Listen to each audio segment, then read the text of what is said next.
আসসালামু আলাইকুম, আমি ডাক্তার মোহাম্মদ ইলিয়াস। আজকে আলোচনা করব সার্ভাইকাল স্পন্ডাইলাইটিস কি। সাধারণ বাংলায় এটাকে বলে ঘাড়ের বাত। এটা হলো মেরুদণ্ডের ঘাড়ের অংশের কশেরুকাগুলোর মধ্যকার ডিস্ক বা চাকতি সদৃশ তরুণ অস্থির ক্ষয়প্রাপ্তি। মানুষের মেরুদণ্ড 33টি ছোট ছোট হাড় বা কশেরুকা ভার্টিব্রা দিয়ে তৈরি। ঘাড়ের অংশে থাকে 60টি কশেরুকা। এই কশেরুকাগুলো একটি অপরটির সাথে ডিস্ক ও লিগামেন্ট দ্বারা সংযুক্ত থাকে। মেরুদণ্ডের ঘাড়ের অংশের সামনের দিকে উত্তালভাবে বাঁকানো। সবচেয়ে বেশি বাঁকানো থাকে পঞ্চম ও ষষ্ঠ কশেরুকার মধ্যকার ডিস্ক বরাবর। এই ডিস্কে স্পন্ডালাইটিস বেশি ঘটে কারণ এই পয়েন্টে সবচেয়ে বেশি চাপ পড়ে। ক্ষয়প্রাপ্তির প্রক্রিয়ায় ডিস্ক তার পানি হারিয়ে ফেলে এবং শুষ্ক হয়ে ওঠে। সুস্থ অবস্থায় ডিস্কগুলো নরম, স্থিতিস্থাপক এবং বেশি মজবুত। ডিস্ক যখন ক্ষয় শুরু হয় তখন তার নমনীয় তন্তুগুলো শক্ত হয়ে ওঠে এবং চাপের ফলে ভেঙে যায়। দুই কশেরুকার মধ্যবর্তী ডিস্ক ক্ষয় হয়ে যায় এবং পাতলা হয়ে যায়। এর ফলে কশেরুকাগুলোর প্রান্তগুলো পরস্পরের সঙ্গে ঘষা খেতে থাকে এবং বিভিন্ন মাপের নতুন হাড়ের দানা দেখা দেয়। এই হাড়ের দানাগুলো সুচালু ও ধারালো।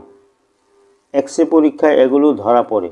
যদি এই তীক্ষ্ণ হাড়ের দানাগুলোর কোনোটি স্নায়ুমূলকে খোঁচা মারে তাহলে হাতে তীব্র ব্যথা উদ্রেক হয়। হাড়ের দানাগুলো মাঝে মাঝে স্নায়ুমণ্ডলকেও চাপ দিতে পারে এবং পায়ে অসাড় ঘটাতে পারে। ক্ষয়প্রাপ্ত ডিস্ক তার স্বাভাবিক অবস্থা থেকে সরে যেতে পারে। সেটাকে বলে স্লিপ ডিস্ক। এক্ষেত্রে ডিস্ক স্নায়ুমূলের উপর চাপ দিয়ে ব্যথা সৃষ্টি করে।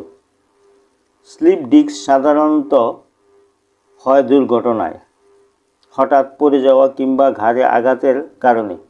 যাই হোক, স্লিপ ডিস্কের স্থিতিস্থাপকতা হারিয়ে গেলে ক্ষয়প্রাপ্ত মেরুদণ্ডের নড়াচড়া সহজ হয় না। সার্ভাইকাল স্পন্ডাইলাইটিসের ব্যথা সর্বদা ঘাড়ের পিছনের দিকে অনুভব হয়, কখনোই ঘাড়ের সামনের দিকে অনুভব হয় না।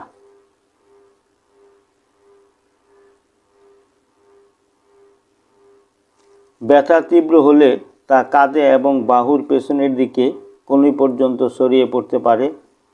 কখনো কখনো ব্যথা হাতে এবং আঙ্গুলেও ছড়িয়ে পড়তে পারে।